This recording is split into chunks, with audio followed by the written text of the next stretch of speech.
Everyone, welcome back to my channel hello Bangali vlogs. So আজকে বুঝতেই পারছো আমি এখন বাড়িতে নেই। সো আমি এসেছি গড়িয়া আমার একটা বান্ধবীর বাড়িতে। তো প্রথমবার ওর বাড়িতে আসলাম, আর কখনো গড়িয়াতে ঘুরিও নি। তো ও বলেছে আমাকে ঘুরতে নিয়ে যাবে, সো ওখানে যাওয়া হবে আর কি। তো আর এখন আমাদের কিছু জিনিস কেনাকাটা রয়েছে, তো অবশ্যই কিনতে তো যাবোই। আর তার সাথেও যেহেতু আমি গড়িয়াতে ফার্স্ট টাইম এসেছি, তো সেই ক্ষেত্রে ও আমাকে ওদের কিছু জায়গায় আমাকে নিয়ে যাবে। তো সেটার জন্য আমি অনেক বেশি এক্সাইটেড, কারণ আমি প্রথমবার এসেছি যেহেতু আমি কখনোই এর আগে আমি যাইনি সেসব জায়গায়। তো আমি নিজেও এখনো জানি না কোথায় কোথায় যাবো। আর পাশে থেকে অনেকেই কথা শুনতে পাচ্ছ, কারণ ওদের বাড়ি ভর্তি আজকে লোক, যেহেতু কালকে হোলি। আর আমার তরফ থেকে তোমাদের সবাইকে অ্যাডভান্স হ্যাপি হোলি। সো দেখতে থাকো আর সাথে থাকো, চলো রাস্তায় গিয়ে কথা হচ্ছে। Few moments later. আমরা এখন বেরিয়ে গেছি, আর অংশিকা। সো আমরা এখন যাচ্ছি, আর এখন বেরিয়েছি আমরা এটা এই জায়গার নাম কি, পাটুলি। যেহেতু কালকে হোলি, তো সেই জন্য কিছু কেনাকাটা আছে, তো সেই কারণে বেরিয়েছি। আর যেহেতু আমি ওদের বাড়িতে এসেছি, আর আমি গড়িয়া পাটুলিতে কখনোই আসিনি এর আগে, তো সেই কারণেই আমি ঘুরবো এই জায়গাটা, আর তোমাদের সাথেও শেয়ার করতে চাই, এই জন্যই আসা বেসিক্যালি। আছি এটা হচ্ছে পাটুলি লেক।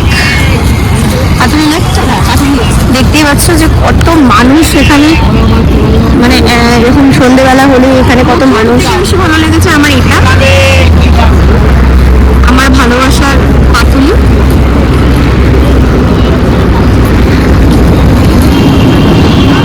আমরা যাচ্ছি হেঁটে হেঁটে, এখন জানি না সুইট কর্ন খেতে, ও বললো নাকি খুবই ভালো খেতে।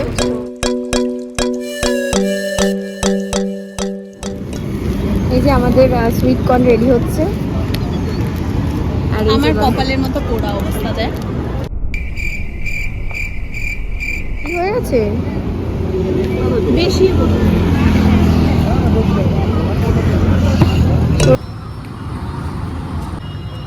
নাইস, বেশ ভালো খেতে। এটা ফার্স্ট টাইম খাচ্ছি আমি।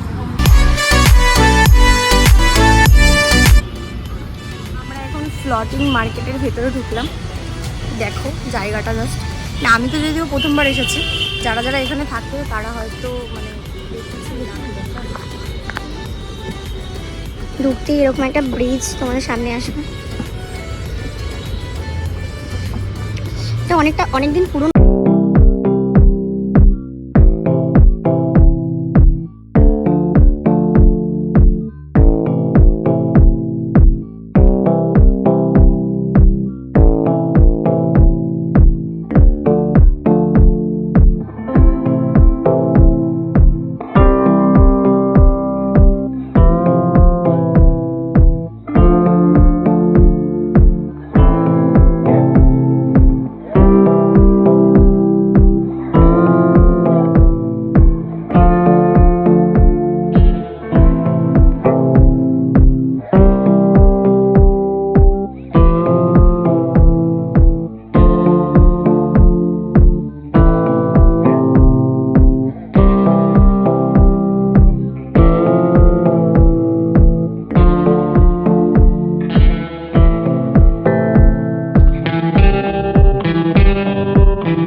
অনেক বেশি খিদা পেয়ে গেছে, তো সেই কারণে চলে আসলাম একটা ফুচকার দোকানে।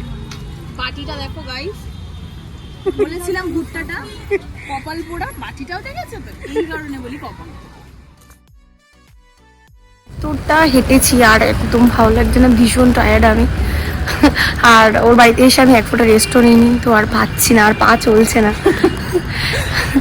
তো বাড়ির সময় চলে এসেছি, প্রায় দেখতে পাচ্ছ চলে এসেছি। তো বিধ্বস্ত অবস্থা দুজনেরই। হ্যাঁ, প্রচন্ড পলিউশন রাস্তায়, মুখের চুল ফুল একদম পুরো খারাপ অবস্থা। প্রায় বাড়ির সামনে চলে এসেছি। আর এখানে হচ্ছে সরাসরি দাদা রাস্তায় দাঁড়িয়ে আছে, কিন্তু জানি না কি করবে। আসলে ওর মাথায় সবসময় কিছু না কিছু চলতে থাকে, ঠিক আছে, তো জানি না কি করবে। তো দেখতে থাকো তোমরা, দাঁড়াও। আছে দেখিয়ে দিই একবার তোমাদেরকে। ভীষণ জোরে বক্স চলছে, তাই এখনো এখানে বসে আছে গাড়ির মধ্যে। আমি জানি না ও কি মানে কেন কিছু এখনো বলছে না। সারপ্রাইজ আছে, সারপ্রাইজ। কিসের সারপ্রাইজ বলো? ওটা কালকেই দেখা যাবে, আর কিছুক্ষণ পর একটা জিনিস হবে। তো আমি নিজেও এখনো জানি না যে কিছুক্ষণ পর কি সারপ্রাইজ আছে। তো চলো তোমরা দেখতে থাকো পুরোটা। সোয়ানশিকার মা, আর ওটা তো ওখানে একটা জেঠিমা চলে যাচ্ছে, ওরই জেঠি হয়তো। তো হ্যাঁ, তো কি রান্না করেছে রাতে? মাংস, মাছ, ভাত, রুটি। তো অনেক কিছু রান্না করেছে বলছে। গাইস দেখো তোমরা, ভীষণ তাপ লাগছে, তাই একটু দূরে সরে যাচ্ছি। আমাদের এখন রং খেলা এখন থেকে শুরু। তুমি একটু দেখো, একটু তুমি দেখি, মুখটা দেখি, কি বলবে তুমি আমার ভিউয়ার্সদের উদ্দেশ্যে? তোমার কেমন লাগছে আবির মেখে আছে? খুব খুব মজা।